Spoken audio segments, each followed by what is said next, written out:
Hi everyone, my name is Jacob Reed and welcome back to my channel.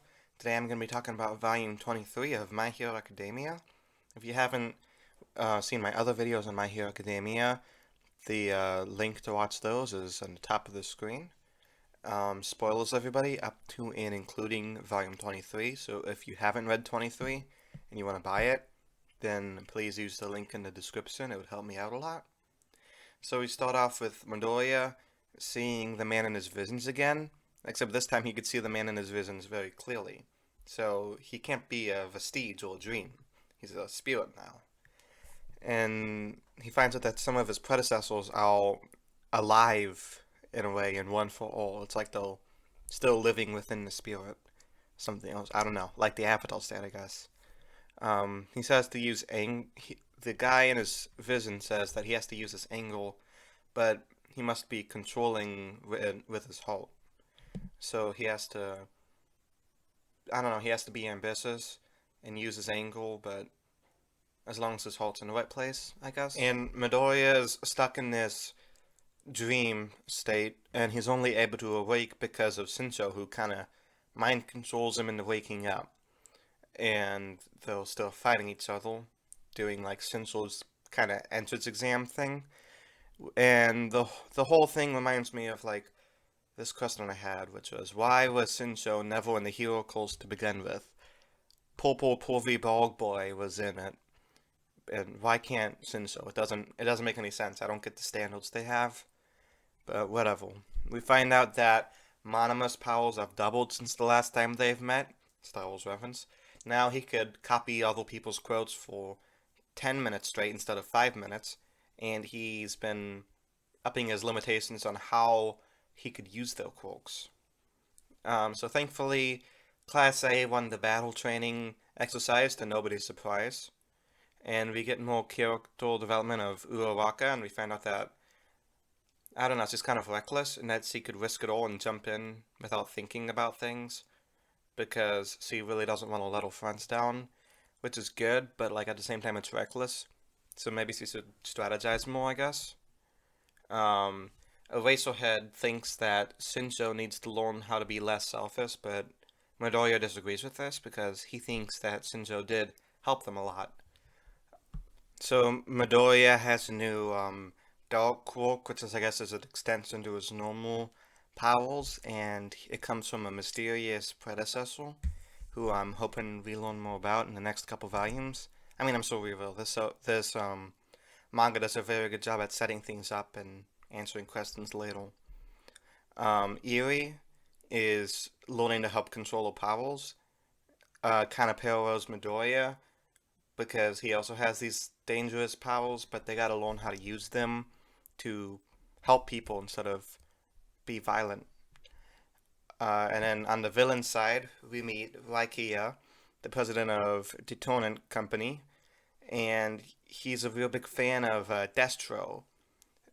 So much so that he kills his assistant after his assistant calls Destro a terrorist. Um, Not before asking him if he has any family. So I guess he has some like strange standards on who he kills. I guess he can't kill anybody who has a family, I guess. And he does seem sad after he did it. Kind of like in Avengers after Thanos kills Gamora. And no, that's not a spoiler. It's been out for like a year and a half, so deal with it. But Vaikia, we find out that he wants to end the League of Villains. So it's almost as if the League of Villains has their own League of Villains. So now Bakugo and Todoroki have finally earned their provisional hero licenses, so now they're caught up with the rest of the class. And they immediately use them to stop villains, these villains on the street, and make them about as heroes. Not only like a half an hour after they get them, so they waste absolutely no time. Meanwhile, the Meta Liberation Army, which is who Waikia works for, they've managed to capture Gairan I don't know, for the sake of exploiting his connection to the League of Villains. And the League of Villains are currently hunting down small criminal groups who they don't think they're worthy of carrying out acts of evil. League of Villains are like very particular bad guys, very narrow margin of like who could do evil and who couldn't, I guess. And we get more backstory on Spinel, and we find out that he was inspired by Stain, and that's why he joined the League of Villains. You know, he was labeled as a freak when he was little because he's a lizard, kind of like Mark Zuckerberg, but less rich. And Stain convinced him to lash out on society for being so mean to him. So later, All Might's doctor, no, All for One's doctor, sorry, Daruma, he contacts the League of Villains because he wants to get in touch with them and show them his lab project. And we see Daruma's lair, and it's revealed to contain at least 12 high-end Nomus. And they're described to be much more advanced than a typical Nomu. And we also see Shigaraki's backstory, and we find out that when he was a little boy, he accidentally killed his entire family with his quirk when it first manifested, and all that remains of his family is their hands. And it's revealed that those hands are the same hands he wears on his body. That's very freaky and disgusting. But also I wonder, how come the hands haven't decomposed in the years since? Maybe it has something to do with his quirk, or maybe it doesn't. I don't know. It's still a pretty disgusting and traumatic backstory. Now, Daruma Ujiko, sorry about these names, he decides to aid the League of Villains, but he tells them to establish dominance over Gaijanta Tomichiya first. I don't know how to pronounce these. So Shigaraki and the rest are fighting Giganta Tomichiya. And to draw the League of Villains out, Redestro cuts off G-Ran's fingers. It's pretty brutal, but it does the trick. And the Middle Liberation Army reveals that their numbers consist of over 110,000 soldiers. A lot of them are hidden operatives. And even heroes are affiliates of this army. So it's not just villains. It's kind of heroes, dark side heroes, I guess. And one last thing I have to say is that the IT company is named Feelgood Inc.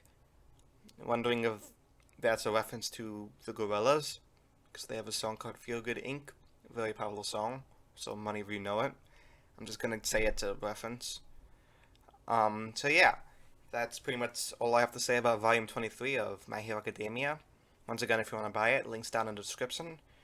I'm gonna give this volume a B+. I thought it was really good. I liked seeing stuff from the villain's perspective, as I do in many books. That's why I like A Song of Ice and Fire a lot, one of the reasons. Let me know down in the comments what you thought of this volume. And, you know, I'm probably gonna review Volume 24 next week, so keep an eye out for that. I post videos every Tuesdays and Thursdays, but I also post videos every other Monday about Fargo new episodes, and I'll also be posting videos about the new Mandalorian episodes, and the new This Is Us episodes. So yeah, I'm gonna be very busy on this channel. I hope everybody out there has a nice day and stays safe, and peace.